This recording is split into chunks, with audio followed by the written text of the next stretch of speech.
According to the last CPI report, inflation is at 7.9%, the highest it's been in 40 years. What are we going to do to curb this inflation? We just saw from the Federal Reserve that they're raising interest rates by 0.25%.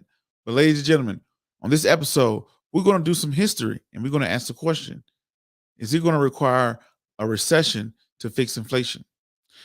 If you haven't done so already, you know what to do. Go ahead and hit the subscribe button, hit the bell icon, hit that like, comment, and share button. Once again, ladies and gentlemen, boys and girls, and children of all ages, you are now tuned into the Investor Show. And as always, this is your gracious host, the Prince of Investing, Prince Dykes, coming to you guys and girls live all the way from the beautiful city and state of Denver, Colorado. Don't forget to hit that like, subscribe, comment, and share button. And as always, don't forget to hit that like, subscribe, comment, and share button. And as always, I don't have a lot of time, and I definitely know you guys and girls don't have a lot of time. So we are going to jump straight into it. Ladies and gentlemen, here, let me get this thing out the way here. If you're watching my screen here, you're looking at the last 50 years. This is a chart of inflation and interest rates. Now, we know inflation is at the highest it's been in the last 40 years at 7.9%. And on this pace, we're headed to double-digit inflation, the first time in 40 years, longer than I've been alive, that we've had inflation this high. Why is inflation so bad? Because think about it. On one hand, everybody who, make sure I got this right. Everybody who owns a home is saying, oh man, look at my house. I brought my house and it's worth $100,000. I got all this equity in my house. But then again, when you go to the gas pump, you're like, man, this is some bull crap. Look how much gas costs. Look how much food costs. Look how much travel costs, right? Inflation, the price of goods and services going up. Real estate is good for going up with inflation. But then again, when I went and brought my milk today, or when I brought my cookies, I love to go bake my Nestle baked cookies. I love to bake after dinner. The prices are going up. We feel it at the grocery store. Most importantly, the highest inflationary sector that we have is energy. It's almost like deja vu. Look at this chart that I have. As you can see on this chart here, the yellow is the inflation interest rates. The green is the inflation rates. As you can see right now, inflation is very low. Interest rates are very low. Inflation is high. Inflation. So let's walk back through it. Let's go do a little bit historic things. In 2020 happened. A way to push up asset classes and to curb the pandemic that we were going through, the Federal Reserve decided to pretty much take interest rates to zero. Interest rates were so low. When you push interest rates down like that, that is a way to stimulate the economy. Things become overinflated. You've seen the stock market take off. You've seen real estate take off. You even seen cryptocurrencies take off. And everybody was a genius. Oh, I made money. I showed Susie how to make money. That's when you guys and girls DM me and be like, Prince, man, thank you. You taught me how to make this. And I made this. But a monkey could have taught you that, right? Nothing special. So anyway, when you lower interest rates, asset classes go up, sometimes becoming overinflated. And when you see the price of goods and services go up, then we're talking about high inflationary periods. Now, the good thing is we don't have stagflation we don't have high unemployment and high interest rates that they were experiencing in the late 70s going into the early 80s. That's a good thing. So shout out to that we don't have to deal with that, right? Now, the other side of it, where we're looking at right now, let's see, when did this happen in the past? Let's go back to the 80s. In the 80s, you can see inflation started to take off right around that oil crisis. We had an oil crisis in 1973, followed by the Iranian war or Iranian conflict, whatever you want to call it.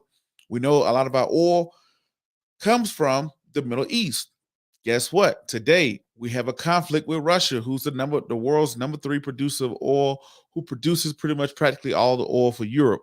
This is why we're seeing oil prices starting to take off and start to catch their feet. Now, the same thing with oil prices going up, we have inflation.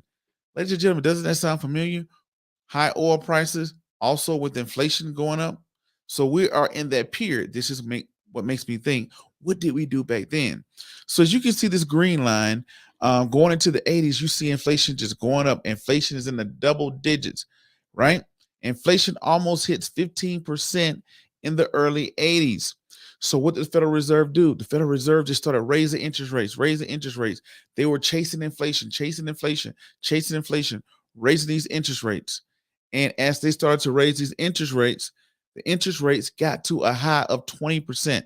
To put it in respect, we're not even at 1% today. In the 80s, they chased interest rates so high up to 20% to combat and curb inflation, ladies and gentlemen. And as you can see in this chart, you see this green line going into the 80s, high inflation, high inflation, high inflation, and you saw interest rates going up, interest rates kept going, inflation finally stopped. When inflation started to finally stop, you seen inflation started to curve, but it also contracted the GDP twice, which is 2/4 of a GDP retracted is called a recession. When you start to see these things climb down, right? When you start to see these things climb down, you also are starting to see interest rates. They start to reduce interest rates to kind of get us out of this inflation. So when you look at this today, you look at what the Federal Reserve released last week. The Federal Reserve, for the first time in how many years, the Federal Reserve raised interest rates by 0.25, and they said that they'll probably raise interest rates by 0.5, 6 times this year. The Federal Reserve is trying to chase down inflation. When you see the Federal Reserve trying to chase down inflation with interest rates, it's like deja vu that happened 40 years ago if you study. I wasn't here 40 years ago, but I look at the history and saw what are the things that lined up. The big thing is we don't have low unemployment like they had in the 70s, 80s. That's one huge factor that I saw. But I do see we do have a conflict overseas with a major oil producer. That's one. Number two, we do have high inflation at 7.9%. Number three, we have very low interest rates, and the Federal Reserve is already saying, let's raise interest rates just like they did back in the 70s. So let's take a look at something here that you guys and girls can see as well. Let me see what y'all say in the comments. I'm going to show y'all. Let's look at let's take a history of the inflation recession periods. So when they raised those interest rates so high, it induced a recession. Let's take a look at this. Where's it at? Slide. I'll give it 1 second. Let me share this on this little wiki page so we can look at the recessions, a list of recessions. We're going that list of recessions. Let me see what y'all said in that comment box. The greatest ever. I'm in Denver too. What's going on? Greatest ever say he's in Denver too. Shout out to Denver, Colorado. Glad to see you right here in Denver too. All right. Nick D. Bain said, help me. I'm poor from Africa. Man, I'm sorry to hear that, man. I'm sorry to hear that. Sorry to hear that. Maybe you can tune in here, find out some things here to help your situation better. You know, I don't know what to really say about that. But definitely sorry to hear that. But thanks for tuning in. Hopefully you get something out of it. So as we look at the history of recessions, this is the history of recessions.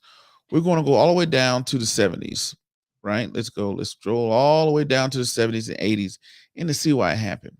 So you go to the recession of the 80s, right? Here we go. 80, 81, 82. The Iranian Revolution sharply increased the price of oil around the world in 1979, causing the 1979 energy crisis. Now, ladies and gentlemen, if you tuned in and looked at the CPI report, the highest sector, I think, the highest sector was like 9% on the consumer price index inflationary report. It was energy. So here we are again with energy. So here we go. Let's keep reading. The cause was the new regime in power of Iran, which exported oil at inconsistent intervals and a low volume, forcing prices up. So right now they're saying that, hey, Iran wasn't putting out enough oil. Demand stays the same. Supply drops. Prices go up, right? So it says tight monetary policies in the United States to control inflation led to another recession. When they say tight monetary policies, interest rates, raising interest rates, right?